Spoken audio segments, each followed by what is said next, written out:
আসসালামু আলাইকুম। আশা করছি সবাই ভালো আছেন এবং সুস্থ আছেন। সো এগুলো হচ্ছে 90 ইঞ্চির ডায়মন্ড জর্জেট হিজাব। সো এই কালারটা আমি যতবার আমার পেজে আনছি ততবারই এটা শেষ হয়ে যায়। তো এখনও 8টা আছে। সো যারা যা অর্ডার করবেন নিতে পারেন। এটা হচ্ছে লাইট কফি। এটা রিয়েল লাইফে আরও সুন্দর, কালারটা একটু ক্যামেরাতে একটু ডার্ক লাগতেছে। এটা আমার সব থেকে ফেভারিট একটা কালার বলতে গেলে হিজাবের মধ্যে।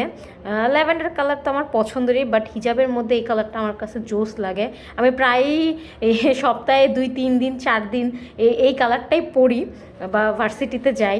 সো অনেকে যারা আমাকে দেখেন বা খেয়াল করেন তো দেখছেনই। সো এখানে 8টা আছে। এখান থেকে দুইটা মেবি চলে যাবে, বাকি থাকবে। আবার ইনশাল্লাহ এই কালারগুলো আবার মাঝে মাঝে পাওয়া যায় না। আমি যখন ইসলামপুর যাই আর কি, অনেক আপুরাই আগে থেকে অর্ডার দিয়েও রাখছিলো যে আপু এই কালার আসলে আমাকে অবশ্যই জানাবেন। সো এটা আবার চলে আসছে। যাদের লাগবে অর্ডার করতে পারেন। Thank you very much.